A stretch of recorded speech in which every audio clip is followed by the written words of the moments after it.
start. So, first of all, thank you very much, everybody, for joining us today for our webinar series for the Family Business Center at the University of Louisville.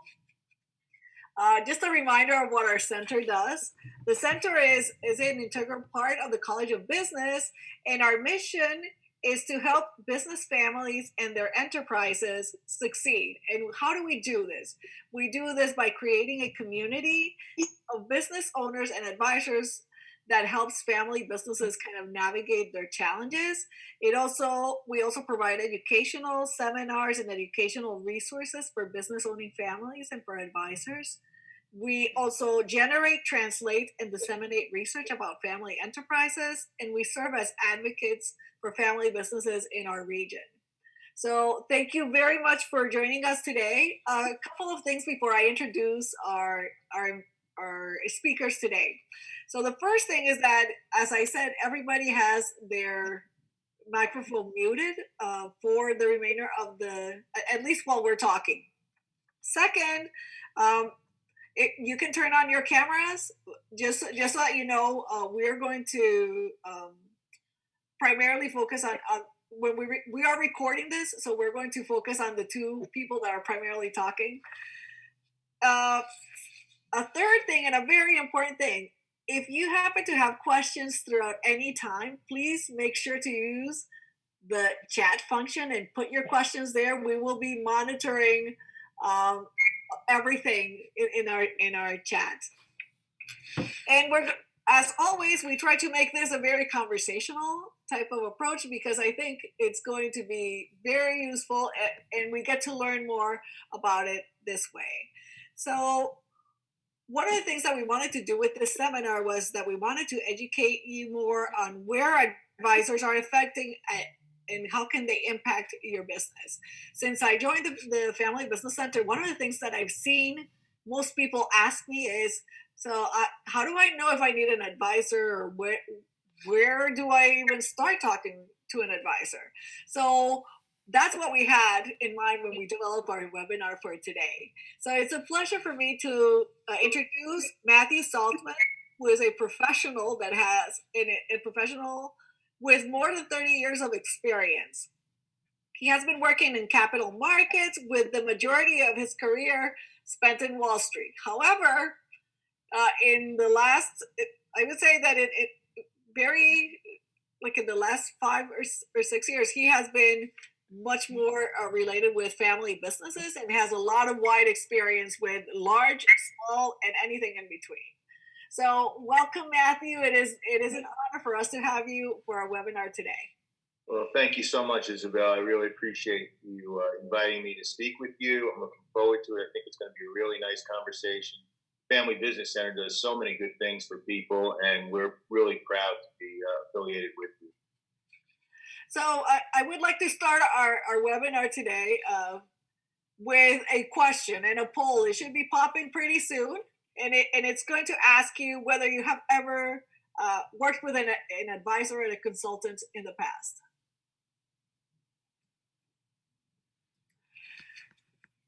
So in times of crisis like what COVID has done, I think it's really interesting because a lot of family businesses kind of have challenges and they have to navigate many different things. And sometimes during these processes, they figure out that maybe they don't have all the skills or all the knowledge that they need so they can be successful at navigating this. So Matt, in your experience, how has this COVID time of crisis affected kind of how people ask you or kind of request your services and things like that? I think that's a really good place to start because everybody's in the middle of it right now. It's not just now, but many times we have these family businesses or closely held businesses where they've grown the business up themselves. They're very insular in many ways. And you get an external event that causes a great challenge. We saw this back in 2007 and 2008 when we had the Great Recession. We've seen it now where there's a shutdown. And what's happening is that most people don't really have the answers because we don't know what's going to happen. We can only make our best assessment. And the family businesses that we deal with and the closely held businesses that we deal with they have a tendency to understand quickly that they don't have all the answers. And many times they need advice on where to go and what to do. And there's so much information out there. It's very difficult for them to navigate this on their own. So, what we found is that people are reaching out. For example, when the PPP loans came out, it was so confusing. We set up a help desk over at Saltzman, and we had hundreds of people call us to help them navigate through the actual application of it. Because during that time, what most people may remember, but we're not really privileged to, every day we were getting new directions from the banks, new directions from the Fed. So the rules were changing by the minute, and we were having trouble keeping up with it. I don't know how a family business would. And as a center and a resource center, which the Family Business Center is, I imagine, Isabel, you must have gotten a lot of inquiries during that time as well. Oh yes, and it was really interesting, and we were very fortunate because we have wonderful advisors that are members of our center, and they were able to help their our members through the roundtables and through just personal connections that they've had in the past. But as you can see, the majority of you have had and have worked with it with an advisor and a consultant in the past. So maybe this is going to be pretty interesting because then it's going to give us a better idea of things. But one of the things I always think about, kind of, let's say I'm a business owner and I don't even know if I had to hire an advisor, I wouldn't even know where to start. So how do I even know that I need an advisor or not? Kind of from your experience, what are things that can tell business owners, look, this might be a great opportunity for you to engage an advisor? Well, I think the place to start with that is with yourself. You have to really be able to take an honest assessment of your own business, and you have to be objective. You know, one of the problems with all of us that create things or run our own businesses is that we believe it's the best business in the world in most times, and these are the way things have always been done. So oftentimes, it's hard for us to take an objective viewpoint and to really dig deep into what we're doing. And you really have to be introspective. So I think the best place for owners to start is within their own company. Start with yourself. Are you comfortable? Are you feeling things are good? Or do you go to sleep edgy because you really don't know? The other problem with small businesses and family owned businesses, it's very difficult many times for the leader of that business to actually find confidence within the business because if you show weakness, you destroy confidence in some cases. And you need your people to be confident that you can take them where you want to take them. So when you're looking at your own business, you start with certain key questions, the obvious ones. Am I making more money today than I did yesterday? Am I able to pay the bills on time? Can I make payroll without worrying about where the money's going to come in from, or if there's a client who's going to get a check into it so we can match up the funds at the bank? Uh, are my operations working well? Are they efficient? So what we've done over the time is we've identified key areas that are the same for every business: operations, finance, management, leadership, culture, vision, mission, and there's kind of a checklist that you go through. And in fact, at the end of this session, I believe that we're going to be able to provide an inventory checklist for your participants to be able to actually do a self-assessment. But I think that's the key place to start is really take a look at yourself and be honest. And we also know that family businesses are unique because in family businesses, it's not only that like you highlight a lot of aspects of the business. However, there might be some other aspects that family businesses also need to kind of consider and that are more related to the family and to the way that the family, whether we want to keep the family together, whether we want to kind of interact, have a better interaction. What are the goals that the family wants to have? How do we want to engage the family with the business? So have you had also experiences during this crisis that maybe approach you just from the side of the family primarily, and then it ends up having a connection with the business too? I think as they say in the family business world, if you have two people, there are six opinions, and maybe only one of them really counts. So one of the things that we look at in the family businesses, and it's not just during this time, it's times like this, they don't cause the issue. Times like this stress the issue and really bring it to the surface. The issues were there well before this crisis. So, to give you some examples, uh, I had a client once where it was a father and a son, and I heard more than once the father refer to things the son did when he was 12 and 13 and 14 and 15 in the business world, and the phrase of, you've always been like this. You've always had this problem. And that's almost impossible for a family or a business to overcome when you have an adult person working in an adult environment that's relegated to a parent-child relationship again.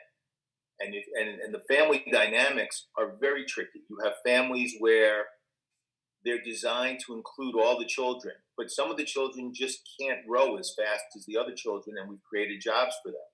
There are spousal relationships. And the key I always think about with this is this a family that would speak to each other this way when they sat down to Thanksgiving dinner and think it was a good dinner? And the answer many times is not. And they forget sometimes how to separate the personal life from the business life. And it's a question of, can the matriarch or the patriarch of the family who's running this business be able to disengage from their historic relationship that they carried with them at home, whether they're brothers, whether they're husband wife, whether they're parent child. It becomes very tricky. And then you have the ultimate goal of, is the person who owns the business working this business for themselves and everything goes to them, and they forget that there's another generation coming up, and at some point they too have to eat out of the table? And one of the biggest problems we've had, Isabel, is when you get to second and third generation businesses, which historically have enormous failure rates, it's generally because you have a certain size pie that's there, and the next thing you know, you have 12 more people at the table eating out of the same size pie, and it's a limited resources. I see you smiling, so you know what I'm talking about. Yeah. But one of the things we know that many, these crises tend to kind of enhance maybe the issues that have been pre-existing, because I think that in good times it's much more difficult to pick, to be picky about about some relationships and things like that. So let's say, okay, I find this out, this is a crisis, I find that there's these changes that are occurring, and I say, okay, I think that I'm going to need to engage somebody. Then how do I even start looking for an advisor? Where do I go? And that's a great place. The Family Business Center is one of the first places that you can go, because before you start looking, you really need to know what you're looking for. And then once you understand what you're looking for, you can go to your trusted advisors. You have accountants, you have lawyers that you've worked with for a long period of time in the past that you trust and have done good work with you. They have relationships out there in the business world. What you can't do really is, you can't go to the yellow pages, if they still exist. You can't go to the yellow pages. You can't go to Google and just pick names out of the hat. This is a very sensitive and personal topic. And because they're family businesses, it's much more personal and a much more relationship driven event than it might be otherwise, because it's not as clinical. There, you have to find an advisor that's sensitive to the dynamics of the family. So they have to be a psychologist, they have to be a therapist, they have to be a mediator, they have to be a very good technician, both financially and operationally, and they have to really be able to be strong enough to handle the matriarch or patriarch, who in many cases, quite frankly, they're benevolent dictatorships. And you have to really be able to navigate through those situations.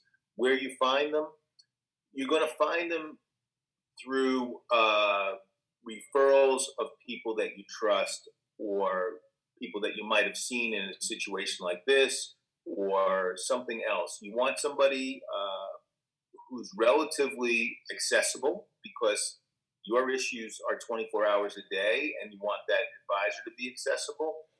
And it's a personality fit, but The one caveat I have, and the big warning I have for anybody who's looking to hire one, do not look for self affirmation. Don't look for somebody to tell you that what you're thinking is right. Look for somebody to tell you where it's wrong. Because if it's a if it's a situation where there's a problem, there is a problem, and most of the time it starts at the top, and you have to be willing to take your share of responsibility and not just point fingers all the way downhill and say it's everybody else's fault. Go fix them. I'm good. It's everybody.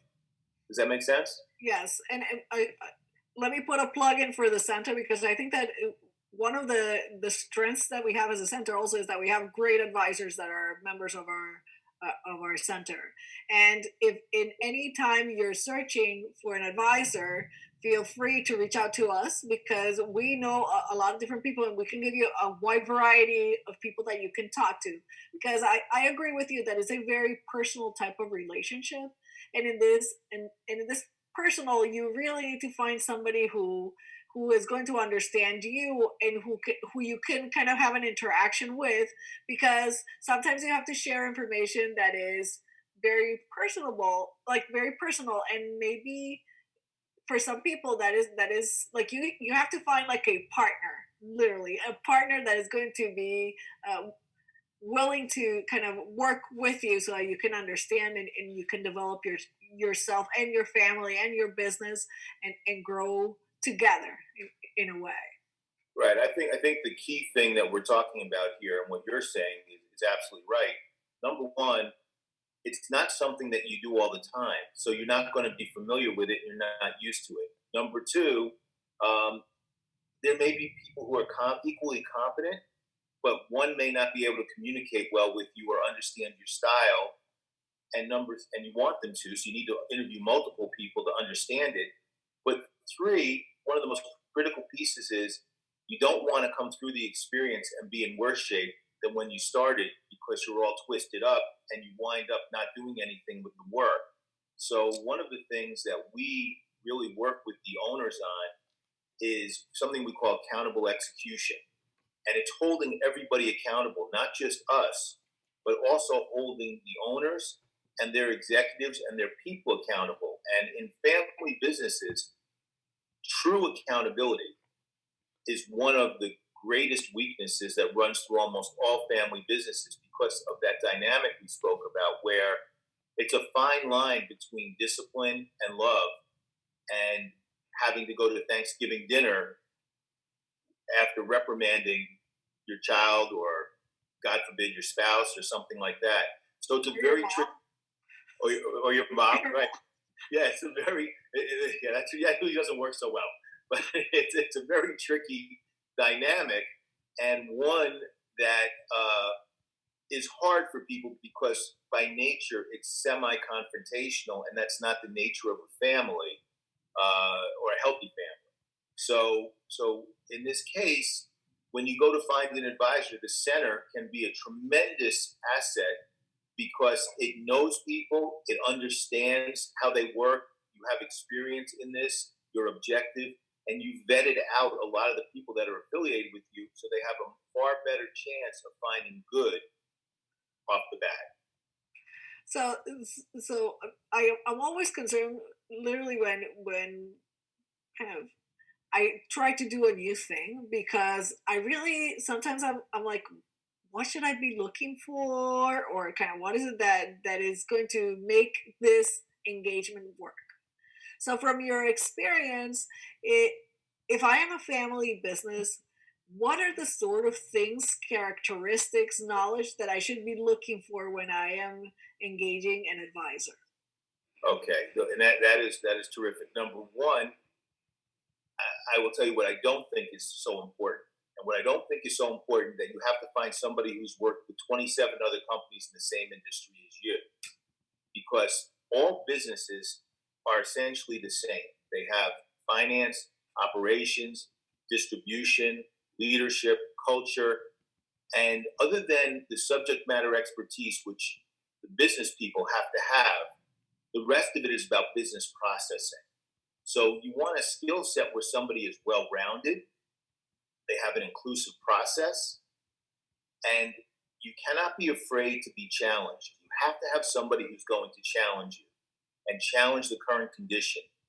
The other thing that's important, Isabel, is that you must recognize whatever the issue is, you probably didn't get to that issue in 5 minutes. And you're not going to get an answer in 5 minutes and get it fixed in 5 minutes. So the duration of the exercise can take a while. And you have to look at it as an investment versus a cost. If you're not getting a return on investment with what you're doing, then you're probably not in the right place. So the skill sets for an advisor are the ability to communicate clearly, to be able to understand the issue and put it in a way that you can understand it, to be able to give you actionable, meaningful steps for recourse and for fixing. The advisor has to have empathy because they have to understand the dynamics of long relationships, loyalty, interpersonal dynamics, and that some people just got there by being there and aren't really up for the next level of march, but we need to find some place for them that fits or work them out gently. But you have to have empathy. You also have to have an advisor that truly has a backbone, because you by nature as the owner will push back, you will fight, you will hold to your internal beliefs, and you have to be willing to hold on to that, but you also have to be willing to move, and change is very difficult. And the only way that you're going to change is if the advisor that you hire has the following characteristic. Because if they don't, then don't take them on. If you do not respect them, if you do not believe that they're an expert, if you do not believe that they are the same as a heart surgeon, when you go there and the heart surgeon is about to operate on you, you're not going to sit there with a rearview mirror and tell them how to operate. You have to believe and trust that this advisor you pick is your heart surgeon, and you've got to let them do their job. I'm sure you've heard these before.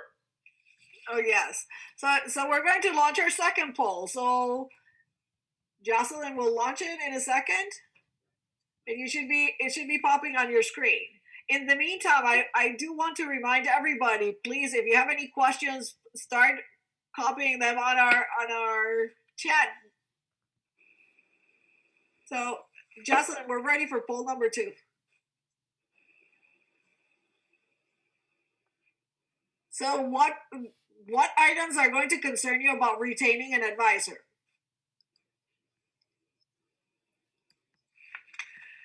So, one of the things that I, from my experience, that I've seen with advisors and with people who engage in family businesses is that besides the knowledge, they are, because there are psychologists to the family, they also need to have in-depth knowledge about family dynamics and in-depth knowledge about how am I going to interact, and what kind of how to read the interactions and how to learn from these interactions, because I think that that's a very important part, at least from my experience. Advisors that come into family businesses are managing the family first, so they can get then into the kind of the business side. Because if you can't manage the family, you can't get results. Yes. So we got some results. So I was thinking that so the majority of us have two kind of big concerns: costs and managing the experience. So let me ask you then, when I engage an advisor, how do I know that this thing is working out? Like, what is it? What are the type of things that I should expect? And like, do they give me a report, or what is it that I am going to expect from this engagement? I think that is one of the biggest places where advisors fail, is that they do not manage client expectations. There's a difference between consultants and advisors. Consultants are thought leaders. They just come in and they listen to you. And I can't tell you how many business owners have said, well, I hired a consultant before, and basically I got a report that told me everything I already told them, and it's sitting over here on my desk, and we never did anything with it. And it was a waste of money. It's just a lot of money to make me feel good for a short period of time. The number one place where advisors can either succeed or fail is in client expectations. So one of the things I can speak for ourselves that we do is every Monday we have a status report that answers four simple questions. What did we accomplish last week? What are we expected to accomplish this week? Are there any key roadblocks stopping us from doing this? Are there any critical issues that are blocking the project? Those four questions answer everything you need to know. And those four questions have to be in line with a project plan or a scope of work that talks about the goals and objectives for the client. You have to let them know exactly how long the period's going to be. And a good advisor, as I said before, you didn't get here in 5 minutes, you're not going to get out of here in 5 minutes. A good advisor will tell you that it's going to take 90 to 120 days to truly inventory and understand the business. And you're going to have to be patient because we have to learn all about your business, your dynamics, what people really think, what they're not telling you as a business owner, that what they're telling each other. And once we have that information, you can put together a SWOT and a gap analysis, which measures the success and failures of the business. And what you should expect from your advisor is they should be your guide. They should be able to map out where you're going. They should tell you what to expect along the journey, and they should tell you how far you're going to travel, essentially, each leg of the journey. And then as you go along, you adapt and change based on the dynamics. One of the problems that you can have is if somebody comes in with a formulaic experience and they just kind of do the same thing they do every place, cookie cutters don't get it done because every family is different. Every family has different relationships, different experiences, and different personalities for sure. So I am Greg Pestinger, who is one of our advisors in the center. He posted something that it's very valuable also to have experience either have been part of a family business in the past or have interacted with multiple family businesses in the past. So how do you think then that, for example, that can help you set the expectations more clearly? Because what you're saying, that one of the things that advisors should be able to do better is to manage expectations. So how do you think that previous experience in family businesses can help you set those expectations better when you interact with I think experience anywhere is a great teacher. Painful, but a great teacher.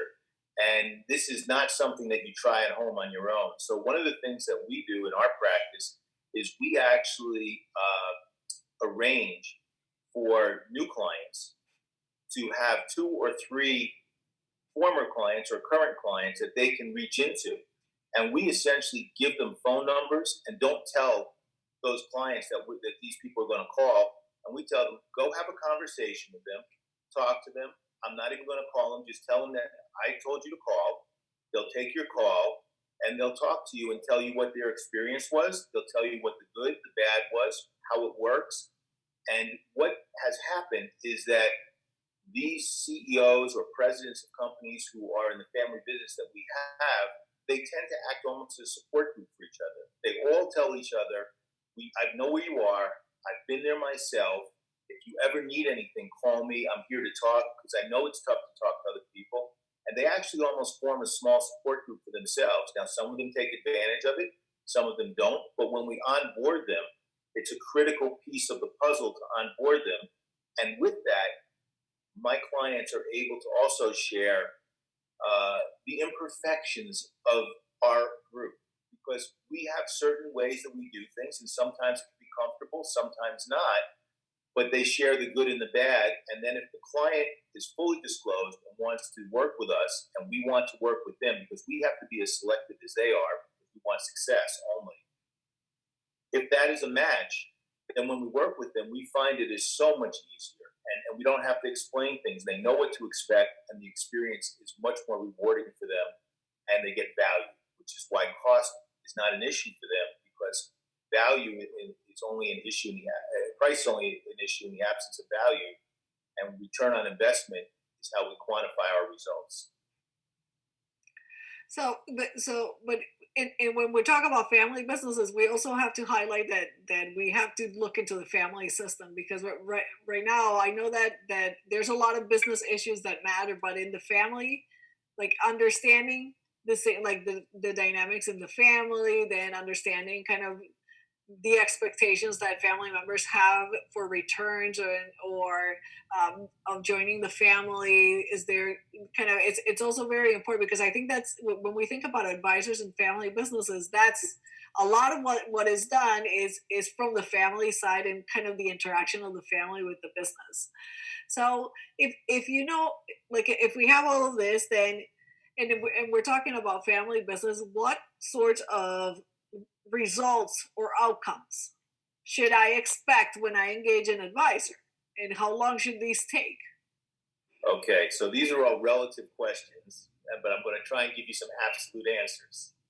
Uh, to speak to you Or you can give me examples of, look, a situation like exactly, this is approximately going to take this.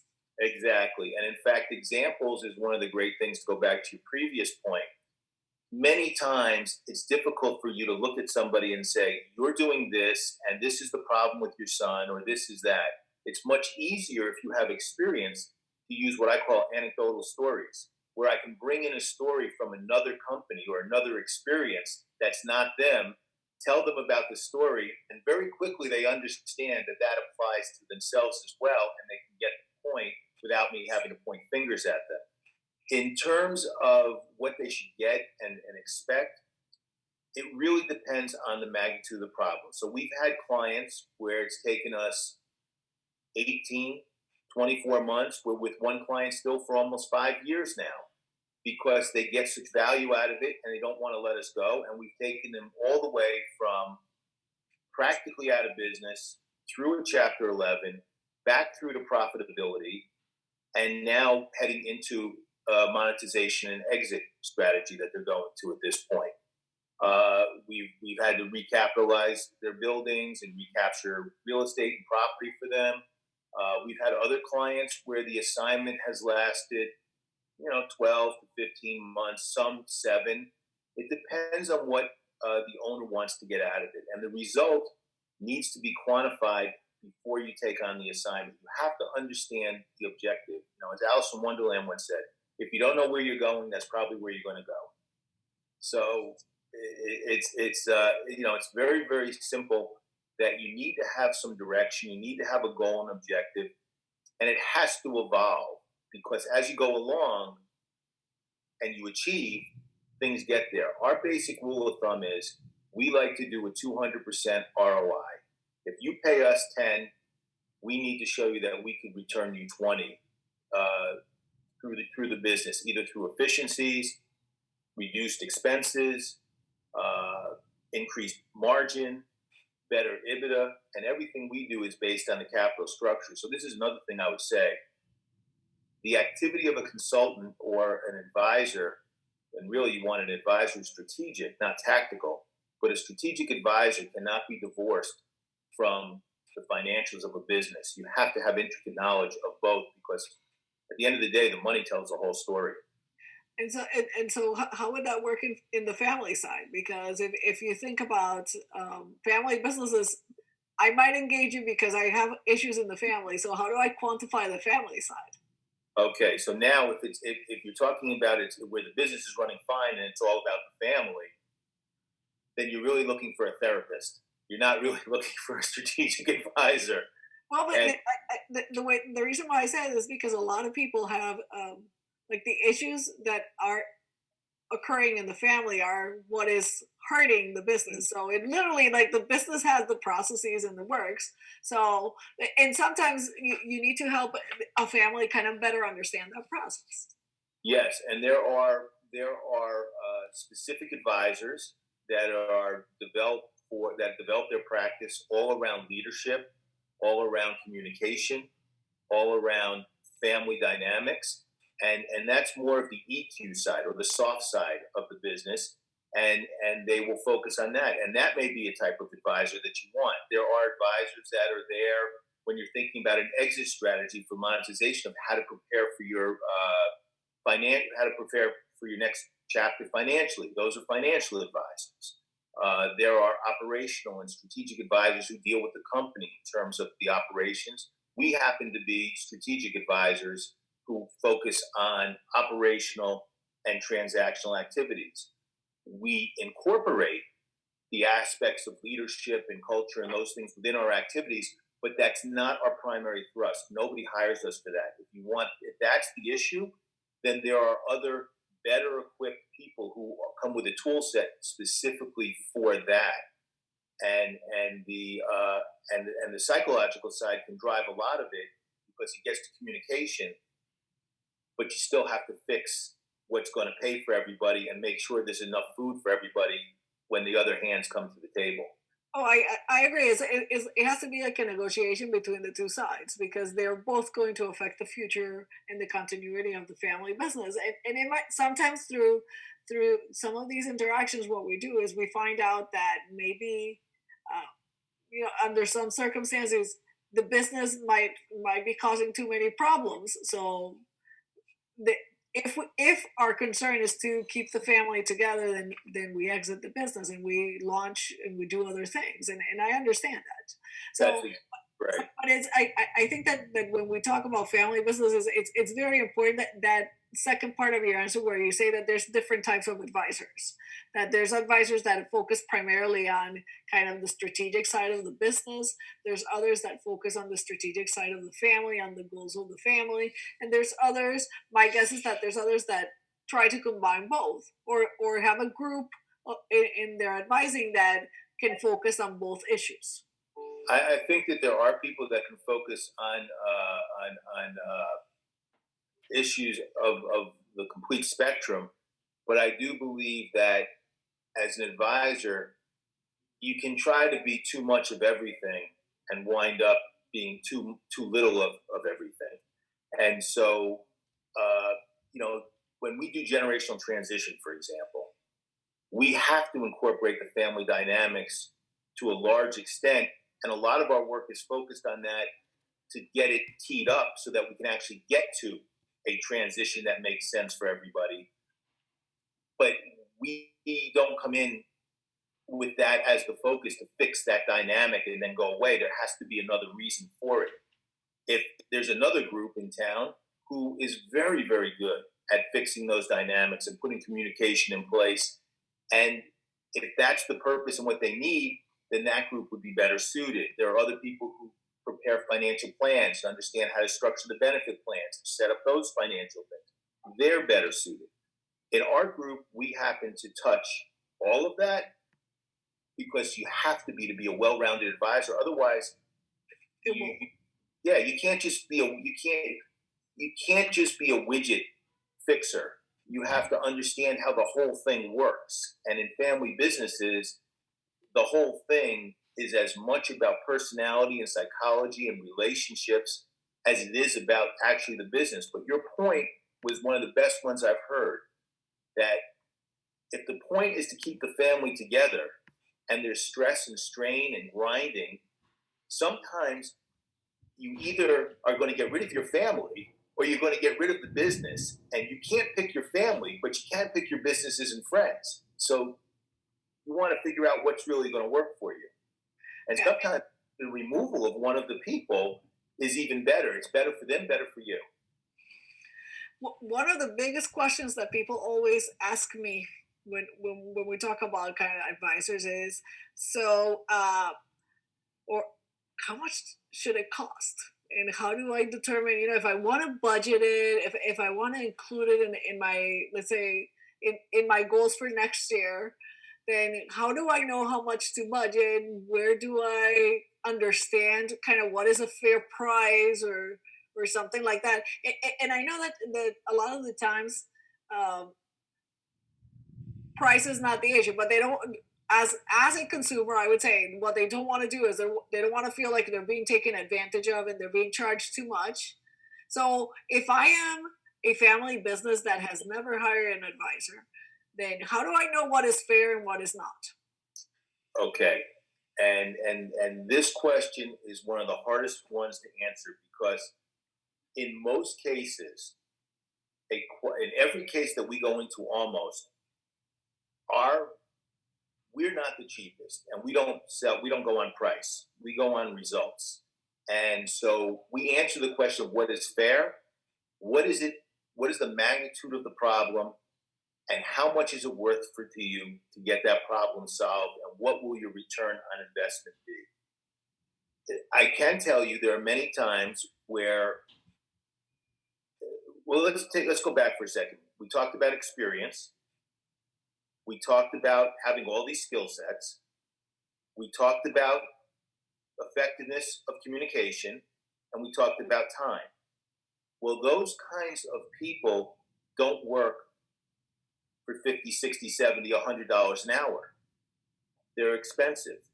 We don't charge by the hour, we charge by the project, and then we show how we can get results for that. In many cases, if the businesses are there, they will tell you that they can't afford it. And I had one business that we came into about 18 months ago. They were losing significant amount of money, almost six figures a month.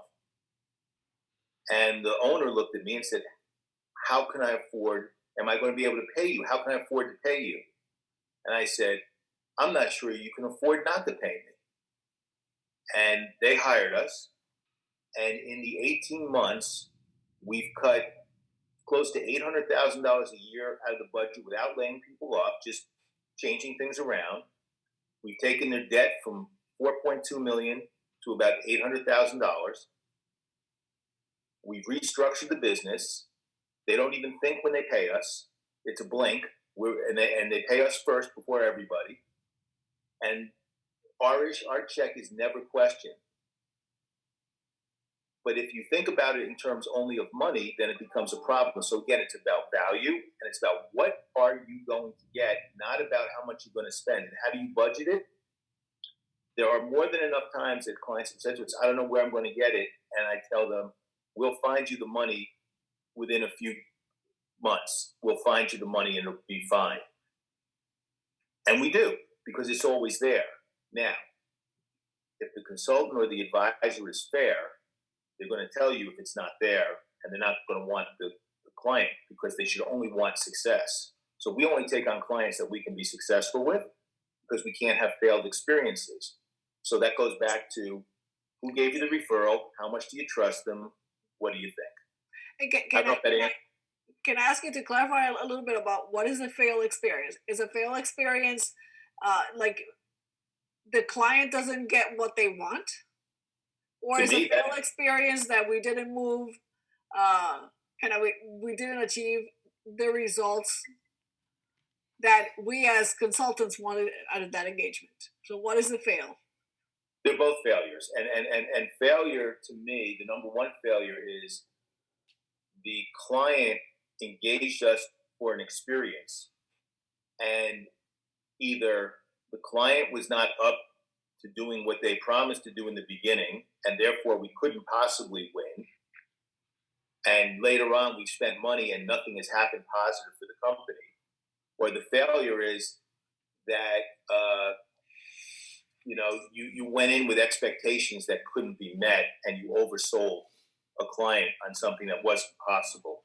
So you have to really quantify what you're doing, and failed experiences are problems because you really put your heart and soul into these companies, and you become their champion. You almost, these are hard assignments for us, because when I get in there, I walk and talk with an ownership mentality, because I fight for the owners, and good advisors all do this.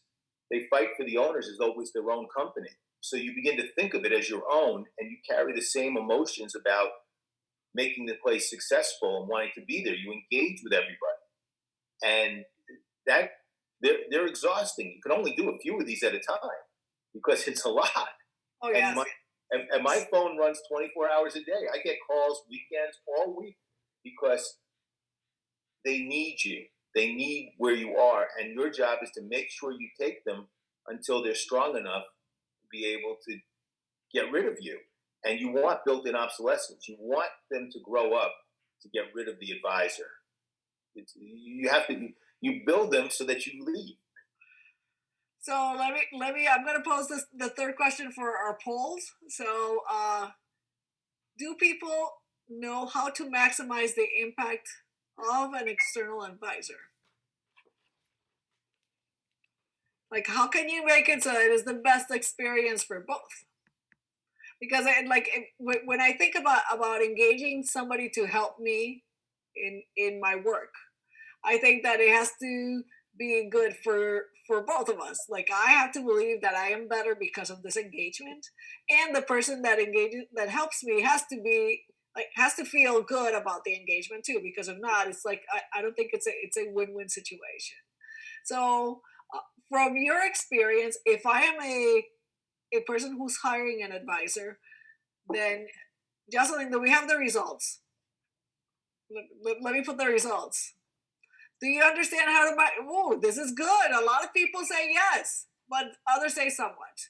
So, if from your perspective, can you tell me then what could I do so that I can monitor my relationship with my advisor, so I can make sure that we're both getting the best that we can? I think it's the same as when you run your business. You need feedback loops, and the feedback loops are very. That's why we do the Monday calls every Monday, because that tells me very quickly, are we moving to where we have to be? Are there frustrations? We also, in every case, set up an executive leadership team so that if they didn't exist before, the CEO is now engaging with their own leadership team, which is the beginning of the end for us. Because once they can have their own bench strength internally and everybody's learning how to do it together, they don't need us as much. But the number one answer that I would give you for this on how to do it is to ask the question, have the conversation. Isabel, what are your objectives? What does a win look like for you? What does it feel like for you? What do you want out of this? And where do you want to go with this? And together we can architect the path. And then as we go along, we have conversations about whether we're getting there. We communicate honestly and openly along the way. And we have quantifiable milestones that we're achieving or not. And you must keep time tacked to those milestones so that if you have a due date, we spoke about this earlier today, as long as the train comes in on time, it may not look so good a week before it's due, but if it comes in when it's due, okay, so it came in and you got what you wanted, and now we can move to the next stop. Does that make sense? Yes, I think that a lot of people who engage an advisor, they a lot of times they go through all of this process, and they might pay a lot for the service, and then the person or the engagement finishes, and then they don't know kind of how to do what to do next, and so I was thinking, okay, how do I make sure that I am kind of an active participant?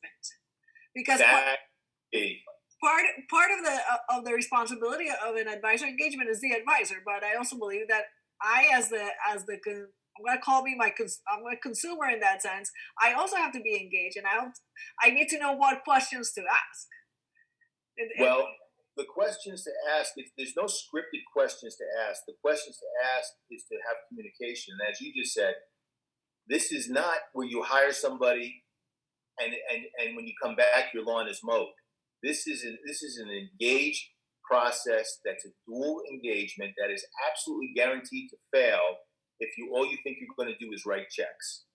It's an investment of time and energy and effort by the client as much as it is mine, and it has to be a partnership in terms of getting to success.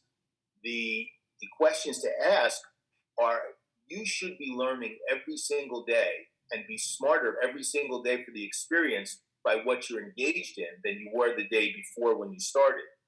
And that is the role of the advisor. If you're not learning, if you're not engaged, then I'm not there. And if the advisor is not actively engaged, and because you're not engaged, they disappear, they don't seem to be doing work, they're not really communicating, they're just taking the checks and nothing's really happening, and you're not calling them on it, then that's on you as the client. So you have to hold them account. It's mutual accountable execution. You have to hold your advisor accountable, and by the way, they have to hold you accountable as well, and that way you can both win. Okay, we're getting ready to open the floor for questions, but Jocelyn, can you post our next poll? Which areas would you consider using an outside advisor? Hopefully they have multiple choice. They can pick multiple picks. Yes.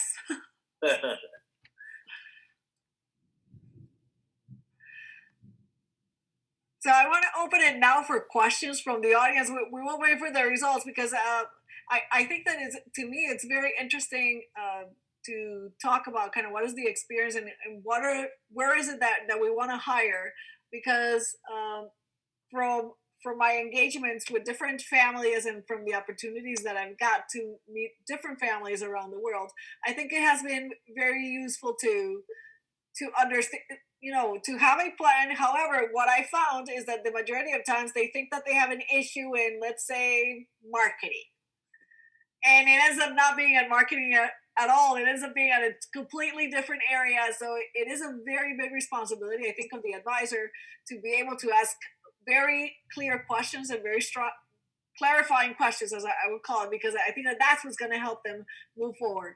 And look at this. So corporate structure, the most important one is transitions, and I think that that is the number one for most family business. Operations too, and mergers and acquisitions or transactions. Yes, I think that that is correct. All three of those, I would say, go with the adage of don't try this at home. This is for professionals only. These are real life things where a mistake and inexperience can cost you everything. Yes, and particularly in families, it could cost you your family. And to me, and this is a very personal point of view, families are the most important part of a family business, because that's what they brings the culture, what brings all of the strengths that a family business has. So You let can me. always build another family. You can always build another business. You can't always Yes. get another. Yes, yeah, like in my family, and with all its bad things that it has, because my family has a lot of crazy stuff.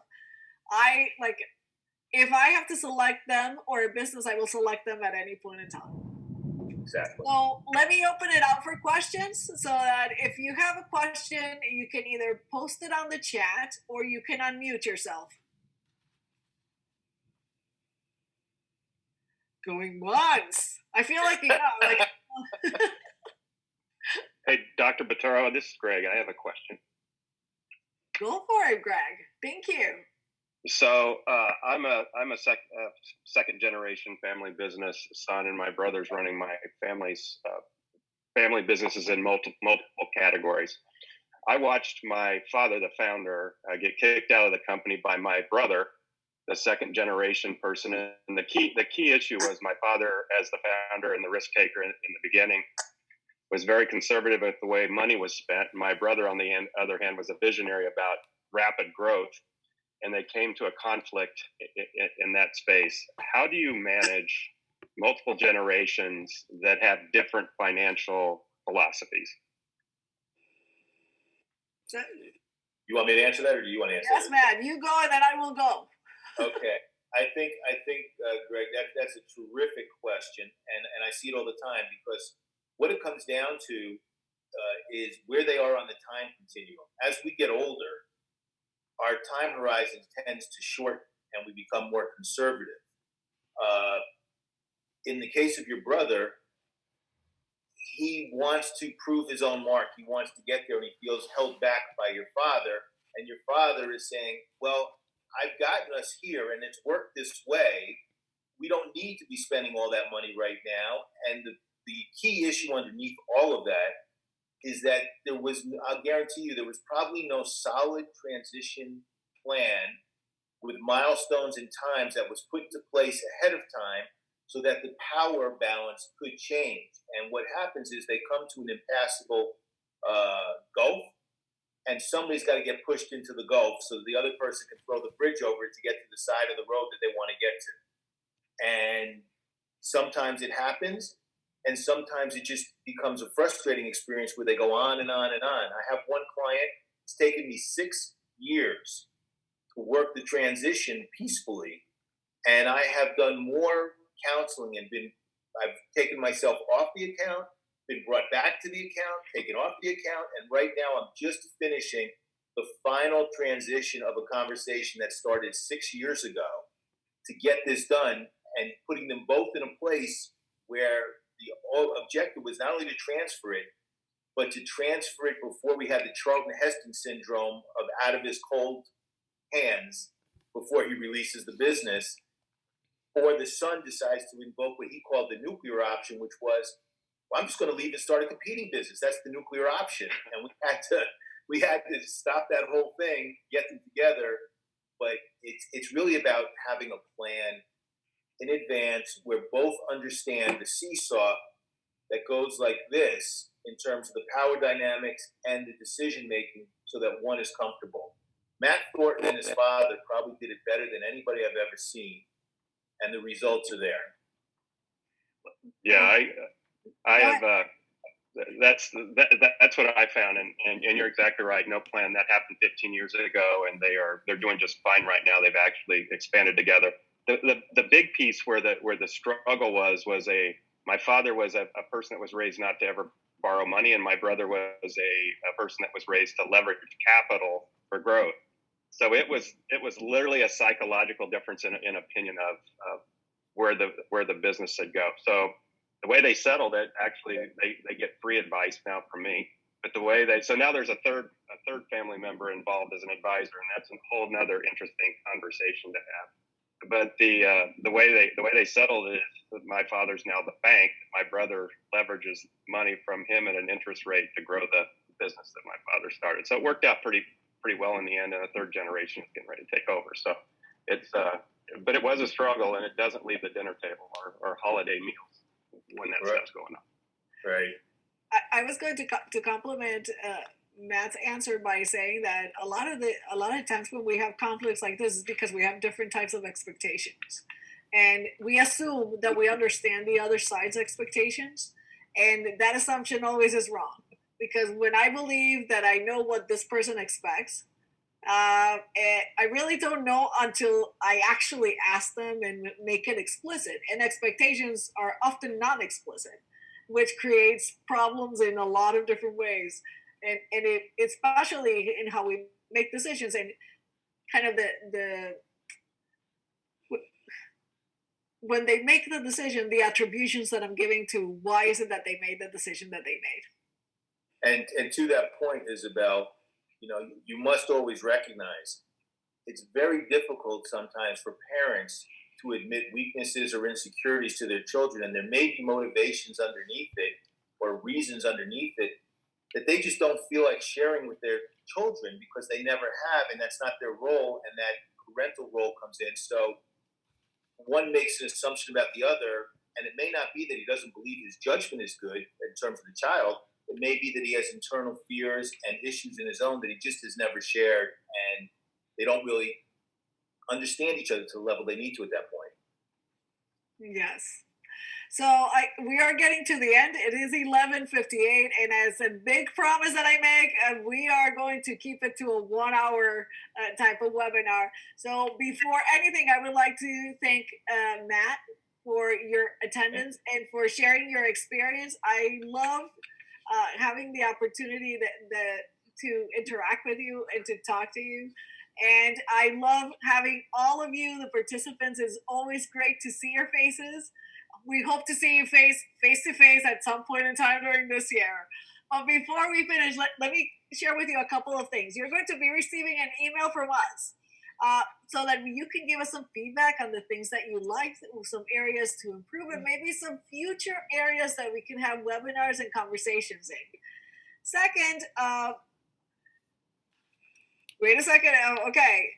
As a thank you for completing our survey, we are going to be sending you a nice workbook so you can start thinking about if you want to think about advisors and whether you need an advisor or not. If you answer our survey, we will send you that complimentary workbook. And then please know that we are going to have a future recording posted on social media and on our Family Business Center website. Thank you very much for attending today, and we hope you have a wonderful rest of your day.